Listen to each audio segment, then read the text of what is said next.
Hi friends, കഴിഞ്ഞ ദിവസത്തെ വീഡിയോയിൽ നമ്മൾ എങ്ങനെ ഡൊമെയിൻ വാങ്ങാം, അതുപോലെ എങ്ങനെ ഒരു സെർവർ വാങ്ങാം, അതായത് ഹോസ്റ്റിംഗറിൽ എങ്ങനെ ഒരു ഡൊമെയിൻ വാങ്ങാം അല്ലെങ്കിൽ സെർവർ വാങ്ങാം എന്നുള്ള വീഡിയോ നമ്മൾ കഴിഞ്ഞ ദിവസം ചെയ്തിട്ടുണ്ടായിരുന്നു. അപ്പോൾ ആ ഒരു വീഡിയോ ചെയ്ത സമയത്ത് ഞാൻ മെൻഷൻ ചെയ്തിട്ടുണ്ടായിരുന്നു, നമ്മൾ പ്രീമിയം വെബ് ഹോസ്റ്റിംഗ് എന്ന് പറഞ്ഞിട്ടുള്ള നമ്മുടെ ഹോസ്റ്റിംഗറിലെ ഒരു പ്ലാൻ വാങ്ങുന്ന സമയത്ത് നമുക്കതിൽ ഒരു ഫ്രീ ഡൊമെയിൻ ക്ലെയിം ചെയ്തെടുക്കാനായിട്ട് പറ്റും എന്നുള്ളത് ഞാൻ പറഞ്ഞിട്ടുണ്ടായിരുന്നു. അപ്പോൾ ഇന്നത്തെ വീഡിയോയിൽ നമ്മൾ എങ്ങനെ നമുക്ക് ആ ഒരു പ്രീമിയം വെബ് ഹോസ്റ്റിങ്ങിൻ്റെ പ്ലാനിൽ നിന്ന് നമുക്ക് ആ ഒരു ഡൊമെയിൻ ക്ലെയിം ചെയ്തെടുക്കാം എന്നുള്ളതാണ് നമ്മളിന്ന് നോക്കാനായിട്ട് പോകുന്നത്. അപ്പോൾ നമ്മൾ ആ ഒരു പ്ലാൻ നമ്മൾ സെലക്ട് ചെയ്യുന്നു.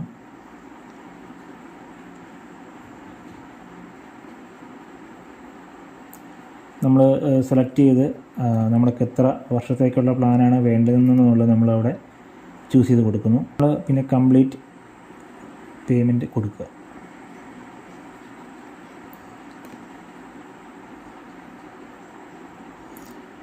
നെയിമും കാര്യങ്ങളൊക്കെ കൊടുക്കുക.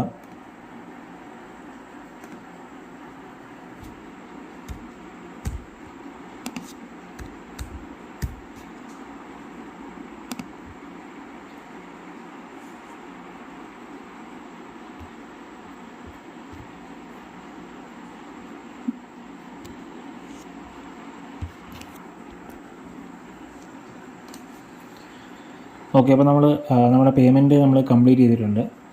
നമ്മൾ ആ ഒരു പേയ്മെൻറ്റ് കംപ്ലീറ്റ് ചെയ്ത് കഴിയുമ്പോൾ നമുക്ക് ഇങ്ങനെയൊരു ഡാഷ്ബോർഡ് ആയിരിക്കും വരിക. അപ്പോൾ ഇവിടെ നമ്മൾ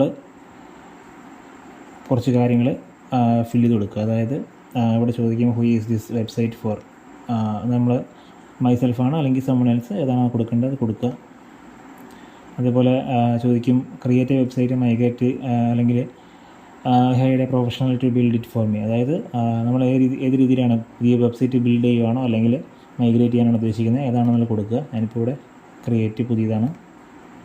അതുപോലെ വേർഡ്പ്രസ് ആണോ അല്ലെങ്കിൽ ഹോസ്റ്റിംഗറിൻ്റെ ഇപ്പോൾ നിലവിലുള്ളൊരു വെബ്സൈറ്റ് ബിൽഡറുണ്ട്, അപ്പോൾ അത് കൊടുക്കുക. ഞാൻ വേർഡ്പ്രസ് കൊടുക്കുന്നു. അതേപോലെ നെക്സ്റ്റ്. അത് കഴിഞ്ഞ ശേഷം നമുക്ക് വേണ്ടുന്ന, അതായത് നമ്മുടെ വേർഡ്പ്രസ്സിന് കൊടുക്കാനായിട്ട് ഉദ്ദേശിക്കുന്ന യൂസർ നെയിം പാസ്വേഡ് ഏതാണെന്നുള്ളത് അത് കൊടുക്കുന്നു.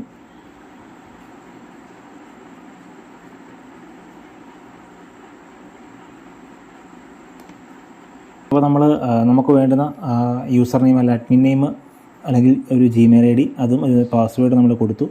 നമ്മൾ നെക്സ്റ്റ് കൊടുക്കുന്നു. സേവ് ചെയ്യണമെങ്കിൽ സേവ് ചെയ്യാം. അതേപോലെ വാട്ട് ടൈപ്പ് ഓഫ് വെബ്സൈറ്റ് നമ്മൾ ബിൽഡ് ചെയ്യാൻ ഉദ്ദേശിക്കുന്നതെന്ന് ചോദിക്കുന്നുണ്ട്. നമ്മൾ ഏതാണോ അതിൽ നമ്മൾ ഉദ്ദേശിക്കുന്നത് കൊടുക്കുക. അവരിപ്പോൾ ഞാൻ ബിസിനസ് ആൻഡ് സർവീസസ് കൊടുക്കുന്നു. അപ്പോൾ നമുക്കിവിടെ കുറച്ച് ടെംപ്ലേറ്റ്സ് ഓഫർ ചെയ്യും. നമുക്ക് വേണമെങ്കിൽ നമുക്കത് ചൂസ് ചെയ്യാം. നമ്മൾ സ്ക്രാച്ച് മുതലാണെന്നുള്ളത് പറയുന്നു. അതേപോലെ നിലവിൽ നമുക്ക് ഏതെങ്കിലും തീം വേണമെങ്കിൽ ഇവിടെ നിന്ന് നമുക്ക് എടുക്കാം. ഫ്രീ ആയിട്ടുള്ള തീംസ് കുറച്ച് നമുക്ക് സജസ്റ്റ് ചെയ്യുന്നുണ്ട്. നമുക്കത് വേണ്ട, ബ്ലാങ്ക് സൈറ്റ് കൊടുക്കുന്നു. അതുപോലെ കുറച്ച് പ്ലഗിൻസ് സജസ്റ്റ് ചെയ്യുന്നുണ്ട്. നമുക്ക് ഏതെങ്കിലും വേണമെങ്കിൽ ഇവിടെ നിന്ന് നെക്സ്റ്റ് കൊടുത്താൽ ഈ പ്ലഗിൻസ് ഓട്ടോമാറ്റിക്കലി ഇൻസ്റ്റാൾ ആകും. ഇതൊക്കെ ഫ്രീ പ്ലഗിൻസാണ്. നമുക്ക് വേണമെങ്കിൽ സ്കിപ്പ് കൊടുക്കുക. അപ്പോൾ നമ്മൾ ഓൾറെഡി പർച്ചേസ് ചെയ്തിട്ടുള്ള ഡൊമെയിന് നമുക്ക് ഇവിടെ നമ്മൾ ഓൺഡ് പറഞ്ഞ് കാണിക്കും. നമ്മൾ ഓൾറെഡി പർച്ചേസ് ചെയ്ത് വെച്ചിട്ടുള്ള ഡൊമെയിൻസ്. ഇനിയിപ്പോൾ അതല്ലാതെ നമുക്ക് വേറെ ഏതെങ്കിലും ഡൊമെയിൻസ് വേണമെങ്കിൽ നമുക്ക് ഇപ്പോൾ ഉദാഹരണം പറയുകയാണെങ്കിൽ എൻ്റെ പേര് നമ്മൾ ടൈപ്പ് ചെയ്ത് നോക്കുകയാണ്.